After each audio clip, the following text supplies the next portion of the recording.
നഷ്ടപ്പെട്ട സീറ്റ് അടുത്ത ലോക്സഭാ ഇലക്ഷനിൽ തിരിച്ചു പിടിക്കണം.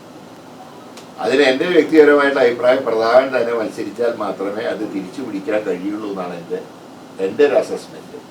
അത് പാർട്ടിയുടെ സമയമാകും, ഇപ്പം പറയേണ്ട ആവശ്യമില്ല, കാരണം 4.5 കൊല്ലമുണ്ട്.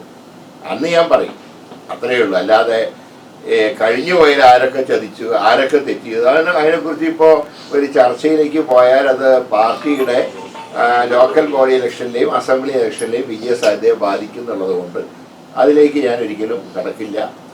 എൻ്റെ അഭിപ്രായം സീറ്റ് തിരിച്ചു പിടിക്കണം BJPയുടെ. അതിന് ഏറ്റവും അനുയോജ്യനായിട്ടുള്ള ആൾ TN പ്രതാപനാണ്. ആ വിവരം ഞാൻ പാർട്ടി വേദിയിൽ ഞാൻ പറയും. അത്രേ ഉള്ളൂ. ഈ ആരോപണ വിധേയരായിട്ടുള്ളവർ ചിലരെ തന്നെയാണ് DCC അധ്യക്ഷ സ്ഥാനത്തേക്ക് വീണ്ടും പരിഗണിക്കുന്നതാണ് പുറത്തു വരുന്ന വിവരം. അല്ല, DCC പ്രസിഡന്റിനെ വെച്ചിട്ടില്ലല്ലോ ഇതുവരെ. നമ്മൾ യൂഹാഭവങ്ങൾ അനുസരിച്ച് പ്രതികരിക്കേണ്ട ആവശ്യമില്ല. അതൊക്കെ അനാവശ്യ ചർച്ചയിലേക്ക് പോകും. DCC പ്രസിഡന്റ് ആരാണെന്ന് ഹൈക്കമാൻഡ് തീരുമാനിക്കും. ഹൈക്കമാൻഡിന്റെ മുമ്പിൽ എല്ലാ വിഷയങ്ങളും ഉണ്ട്. ഹൈക്കമാൻഡ് അനുയോജ്യമായിട്ടുള്ള തീരുമാനം എടുക്കും. അതിന്റെ പേരിൽ തർക്കത്തിലേക്ക് പോകണം. മറ്റേ കമ്മിറ്റി കുറ്റപ്പെടുത്തിയ ആളാണ് അല്ലേ എന്നുള്ളത് എനിക്ക് അറിഞ്ഞുകൂടാ. അതിനെക്കുറിച്ച് ഞാൻ റിപ്പോർട്ട് നോക്കിയിട്ടില്ല, എനിക്ക് നോക്കേണ്ട ആവശ്യമില്ല.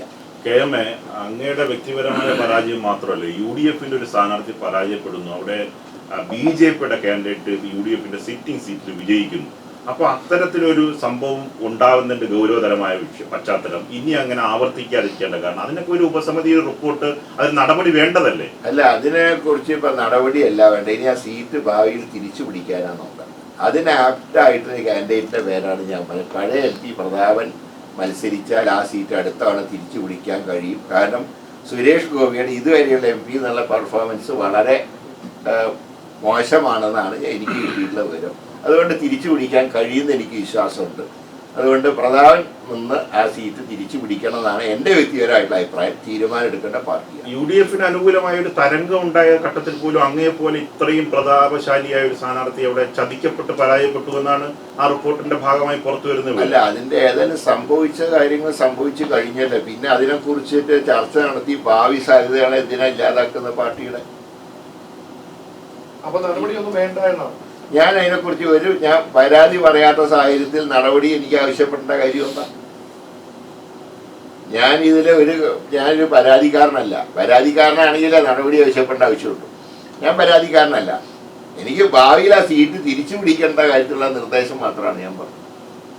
താങ്കളെ പരാജയപ്പെടുത്താൻ ശ്രമിക്കും BJPക്ക് ജയിക്കാൻ ഒരു അവസരം ഒരുക്കി കൊടുത്തിട്ടുണ്ടെങ്കിൽ അത്ര ആളുകൾക്കെതിരെ നടപടി ആവശ്യമല്ല. അത് തീരുമാനിക്കേണ്ട പാർട്ടി നേതൃത്വമാണ്. പാർട്ടി നേതൃത്വം ഹൈക്കമാൻഡാണ് ആ കാര്യം തീരുമാനിക്കേണ്ടത്. അത് അവരെ തീരുമാനിക്കട്ടെ എന്താണ് സംഭവിച്ച കാര്യങ്ങളെന്നൊക്കെ. ഞാൻ അതിലൊരു കക്ഷിയായിട്ട് ചേരില്ല. ഞാനായിട്ട് ഇനി ഭാവിയിൽ ഒരു പ്രശ്നവും പാർട്ടിക്ക് ഉണ്ടാക്കൂല ഈ വിഷയത്തിൽ. ഇല്ല, ഇത്തരം മാതൃകകൾ ഇപ്പൊ തദ്ദേശ തെരഞ്ഞെടുപ്പ് അടുത്തു വരികയാണ്. അത് കഴിയുമ്പോൾ നിയമസഭാ തെരഞ്ഞെടുപ്പ് വരും. ഇത്തരം കാര്യങ്ങൾ ഇനി വീണ്ടും തനിയാവർത്തനം ഉണ്ടാതിരിക്കാൻ വേണ്ടി ഒരു കരുതൽ പാർട്ടി നടത്തേണ്ടതല്ലേ? അങ്ങനെ അത് പാർട്ടി ആ കാര്യങ്ങളൊക്കെ പരിശോധിക്കുന്നതാണ് ഞാൻ പ്രതീക്ഷിക്കുന്നത്. ഇത് ആവർത്തിക്കാതിരിക്കാനുള്ള മാർഗങ്ങൾ ഒക്കെ പാർട്ടി വേദികളുണ്ടല്ലോ. ഇപ്പൊ ഏതായാലും പൊളിറ്റിക്കൽ അഫയേഴ്സ് കമ്മിറ്റി മാസത്തിലൊരിക്കൽ ചേരണമെന്നാണ് തീരുമാനം എടുത്തിട്ടുള്ളത്. അപ്പോൾ അതിൽ എല്ലാ കാര്യങ്ങളെക്കുറിച്ചും വിശദമായിട്ട് ചർച്ച ചെയ്യും പാർട്ടി ഫോറത്തിൽ. അതിന് പുറത്തേക്ക് പോകേണ്ട ആവശ്യമില്ല. അത് അങ്ങനെയുള്ള രാഷ്ട്രീയകാര്യ സമിതി യോഗത്തിൽ പോലും പരസ്പരം വാക്കേറ്റം ഉണ്ടാവുന്നതിന് ശേഷം കൂട്ടായി അല്ല, അതിന് വാക്കേറ്റമൊന്നല്ല. കോൺഗ്രസ് പാർട്ടി ഒരു ജനാധിപത്യ പാർട്ടിയാണ്. പാർട്ടി വേദിയിൽ വിമർശനങ്ങൾ ഉണ്ടാവും. പാർട്ടി വേദികൾ സ്തുതിക്കാനുള്ള വേദികളല്ല.